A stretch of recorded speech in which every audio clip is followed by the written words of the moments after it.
que eu falo, tudo bem, galera? Eu sou Alex Bagé, tô passando aqui para nossa resenha sobre futebol. Bagezada, eu quero falar sobre a importância de Maicon e Jeromel. Mas vocês devem estar pensando, tá, Bagé, todo mundo sabe que eles são importantes, né? O Maicon foi jogador que ficou na lista de suplentes para a Copa de 2018 na Rússia. O Jeromel estava na lista principal convocado para disputar a Copa da Rússia.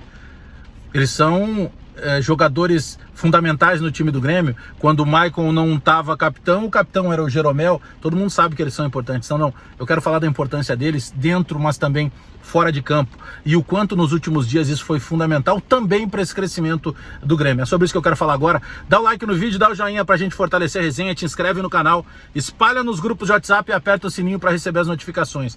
Bom, deixa eu fazer uma ordem cronológica bem rápida aqui, principalmente das atitudes do Maicon, né? Que há algum tempo a gente já fala aqui. E como seria bom se o Grêmio tivesse a condição de ter mais um Maicon, de ter mais um Jeromel, porque uma hora esses caras vão parar de jogar bola e eles vão fazer muita falta. Mas não só pela atitude dentro de campo, pela questão excepcional que são dentro de campo enquanto jogadores, enquanto líderes, enquanto jogadores que caíram nas graças do torcedor, né?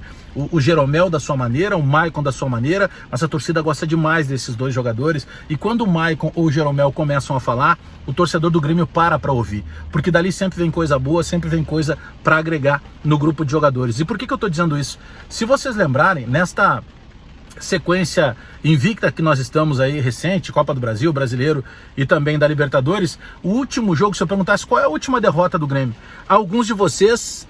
até, deixa eu ajeitar aqui que estava caindo aqui o celular. Alguns de vocês vão ter até uma certa dificuldade para lembrar, né? Alguns de vocês vão ter dificuldade. Qual foi a última derrota do Grêmio? Foi contra o Santos pelo Campeonato Brasileiro, jogo lá na Vila Belmiro. E por que eu tô lembrando dessa última derrota? Porque logo depois que terminou o jogo, o Maicon sai ainda ali no gramado e ele é interpelado, né, questionado, entrevistado pelo repórter da Rede Globo.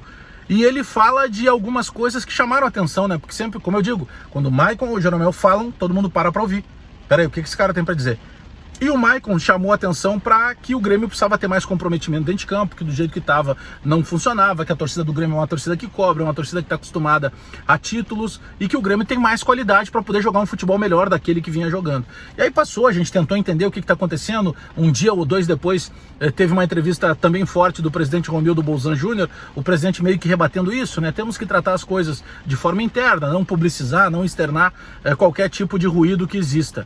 E aí passou um tempo e depois veio o jogo contra o Bragantino. E aí teve a famosa jogada em que o Maicon faz o sinal pro Renato para mudar. E aí quando o Renato substitui, ele vai direto pros vestiários, né? Não passa pela casa-mata. E aí fica aquilo, vem cá, o que pode estar acontecendo, né? Racha no vestiário, o que o Maicon tá descontente, né? Com alguma coisa que aconteceu. E aí um dia depois o Maicon vem pra entrevista e o Maicon deixa muito claro, não, eu não tô contente da maneira que eu tô jogando, a maneira que o Grêmio tá jogando.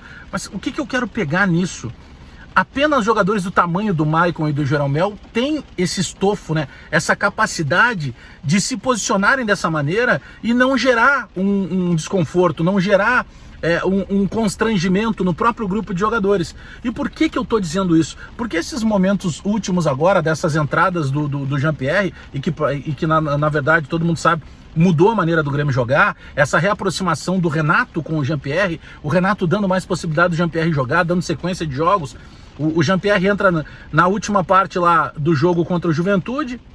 Depois o Jean-Pierre joga bem contra o Fluminense, né? Entrou bem contra o Juventude, joga bem contra o Fluminense, ele joga bem contra o Cuiabá, e aí ele joga bem de novo agora no final de semana, quando o Grêmio jogou contra o Ceará, e aí começa a se entender o que está acontecendo, o que aconteceu diferente, né? As coisas, a própria reaproximação do Jean-Pierre com o Renato, esse é um momento como se nada tivesse acontecido, e isso é altamente positivo. E por que eu estou lembrando desses dois nomes em especial? Porque nesse assunto do Jean-Pierre, Jeromel e Maicon foram fundamentais também. Porque o Jeromel, em determinado momento, foi conversar com o Renato. Isso é uma informação que eu tenho. Hoje até o César Cidade Dias trazia informação também do contato com o Maicon, porque eles são jogadores de muita experiência, né? O Jeromel hoje é o capitão, o Maicon até bem pouco tempo era o capitão do time, é chamado por parte da torcida do Grêmio como capita. Ou seja, são jogadores pesados dentro e fora de campo e que conseguem entender o que é preciso, o que é fundamental para essa harmonia de vestiário. Porque a questão do vestiário ter algum tumulto, ter algum ruído de comunicação, quando ele é controlado, e aí a gente tem um controle do Renato, mas também o controle do presidente Romildo, a questão de vestiário Faz parte. O Grêmio é um clube gigante, o Grêmio disputa competições que o tempo inteiro exigem também o lado da atenção. Não dá pra pensar que vai ser só uma festa, todo mundo se abraçando. Não, de vez em quando vai chegar um outro, de vez em quando vai escapar um palavrão pro outro. Eu vou cobrar o meu companheiro se ele não tá rendendo. Mas é muito importante isso. E por que eu falo também do Maicon? Porque quando surgiu o Arthur, tem uma entrevista fantástica do Maicon à beira do campo. Ele estava voltando de lesão e quando ele diz o seguinte, só já conversei com o Renato, é o momento do Arthur, porque eu não voltei bem. Cara, quem é numa profissão qualquer profissão que você aí do outro lado, que está acompanhando o vídeo, desenvolva, exerça, dificilmente você vai chegar no momento assim, ó, o chefe, põe o fulano no meu lugar porque eu não tô bem. Dificilmente alguém faz isso. O Maicon fez. Quando surge o Matheus Henrique, o Maicon tem a mesma postura. E os outros meninos todos que vão subindo, o PP, o próprio Lucas Araújo, que também é da função ali volante, vários deles, se você um dia tiver a oportunidade de perguntar, pergunte, que você vai confirmar isso que eu vou dizer. O Maicon pega esses meninos por vezes e leva até o centro de análise de desempenho do Grêmio para que possa apurar, refinar alguns detalhes. Ó, o Matheus Henrique tá... Matheus, olha, como é que é o senso de marcação? Aí os caras mostram os vídeos de treinos do Matheus Henrique para o Matheus Henrique ter uma noção maior daquilo que ele está fazendo dentro de campo. Então o Maicon, ele funciona como um auxiliar do Renato direto dentro de campo. O Jeromel, ele funciona como um auxiliar do Renato direto dentro de campo. Então estou passando aqui mais para essa resenha, para trocar essa ideia com vocês, o tamanho desses dois gigantes, Jeromel e caramba também, mas Jeromel e Maicon, porque eles não são gigantes só dentro de campo, eles são gigantes e trabalham direto também, fora de campo, no vestiário, auxiliando o Renato, presidente Romildo, e isso explica o sucesso do Grêmio sim. Maicon e Jeromel, dois gigantes também fora de campo. Dá o like no vídeo, dá o joinha pra gente fortalecer a resenha, te inscreve no canal, espalha nos grupos de WhatsApp e aperta o sininho para receber as notificações. Abraço todo mundo aí, até daqui a pouco!